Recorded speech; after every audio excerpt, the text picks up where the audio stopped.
do a little reading for you. Party by the name of Popper live here? That's me. Well, here's a package that's come air express all the way from Antarctica. Some journey, I'll say. Mr. Popper signed the receipt and examined the box. It was covered all over with markings.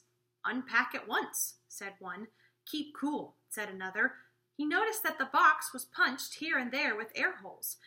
You can imagine that once he had the box inside the house, Mr. Popper lost no time in getting the screwdriver, for by this time, of course, he had guessed that it was the surprise from Admiral Drake.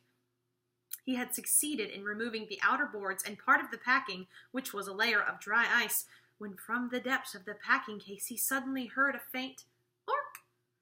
His heart stood still. Surely he had heard that sound before at the Drake expedition movies.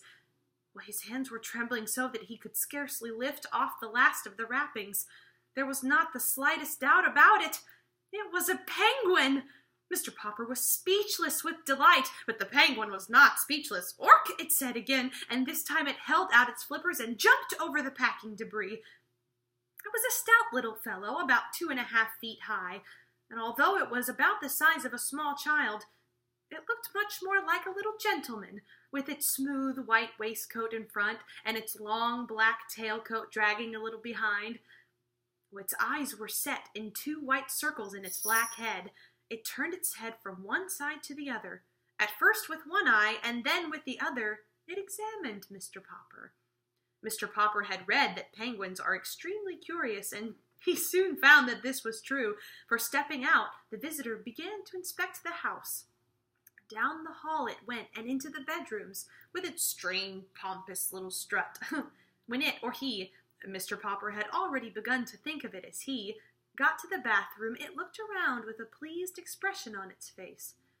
Well, perhaps, thought Mr. Popper, all that white tiling reminds him of the ice and snow at the South Pole. Poor thing, maybe he's thirsty.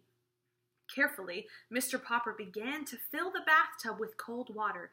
This was a little difficult because the inquisitive bird kept reaching over and trying to bite the faucets with its sharp red beak. Finally, however, he succeeded in getting the tub all filled. Since the penguin kept looking over, Mr. Popper picked it up and dropped it in. The penguin seemed not to mind. "Anyway, you're not shy," said Mr. Popper. "I guess you've got sort of used to playing around with those explorers at the pole." When he thought the penguin had had enough of a bath, he drew out the stopper. He was just wondering what to do next when Janie and Bill burst in from school. "Papa!" they shouted together at the bathroom door. "What is it?" "It's a South Pole penguin sent to me by Admiral Drake."